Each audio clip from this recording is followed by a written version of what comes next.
সজনেখালি থেকে আমরা আবার লঞ্চে উঠে পড়েছিলাম। লঞ্চে উঠেই চারিদিকটা দেখতে থাকলাম, যেহেতু আজকে আমাদের লাস্ট ডে। তো দেখতে দেখতেই ওরা সঙ্গে সঙ্গে আবার আমুদি মাছ ভাজা নিয়ে আসলো। আমুদি মাছটা আজকের খুব কাটা ছিল, তাই জন্য আমি খুব একটা খাইনি, দুটো নিয়েই শিবকে দিয়ে দিয়েছিলাম।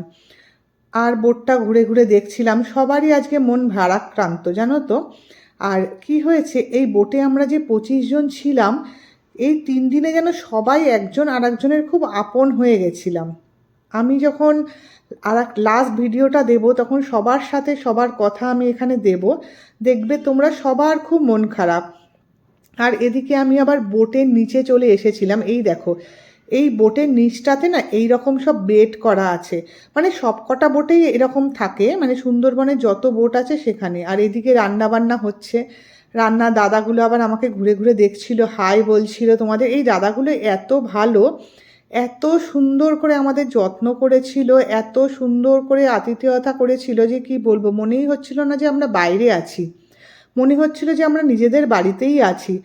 যাই হোক, আবার উপরে উঠে আসলাম আর জল আর জঙ্গল দেখতে থাকলাম। তো আজকে সবার খুব মন খারাপ, সবাই জঙ্গলের দিকে তাকিয়ে আছে চুপচাপ। সবাই ভাবছে যে আবার বাড়ি চলে যাব। আর সবাই না এখানে এসে একদম নিজের মতো হয়ে গেছিলাম।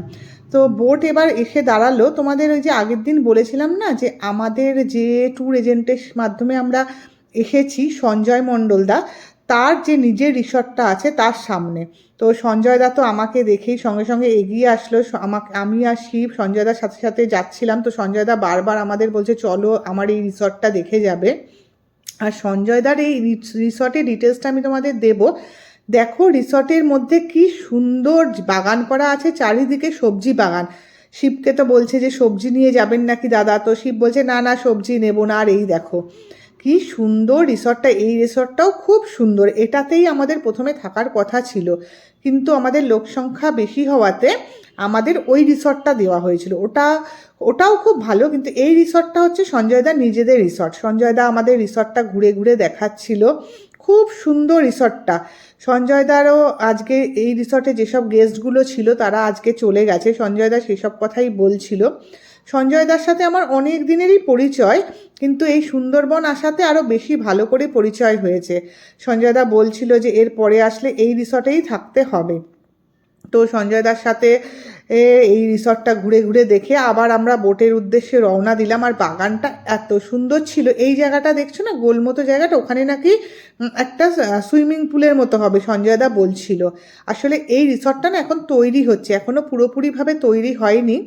তো আমাকে আর শিবকে খুব ঘুরে ঘুরে রিসর্টটা দেখাচ্ছিল, এত সুন্দর রিসর্টটা, পুরো গ্রামের মাঝখানে রিসর্টটা। আর ভালো করেছে। তো আমরা, সঞ্জয়দা বললো নেক্সট টাইম আসলে কিন্তু এখানেই দিদি আপনাদের থাকতে হবে। সঞ্জয়দাকে এবারের মতো বিদায় জানিয়ে আমরা আবার বোটের দিকে রওনা দিলাম। বারবার ঘুরে ঘুরে সঞ্জয়দার এই রিসর্টটা দেখছিলাম, আমি খুব ভালো লাগছিল। শিব আবার আমাকে বলল যে এত মন খারাপ করো না, পরের বার আসলে আমরা এখানেই থাকবো। ঠিক আছে চলো, আবার বোটে গিয়ে দেখা হচ্ছে তোমাদের সাথে।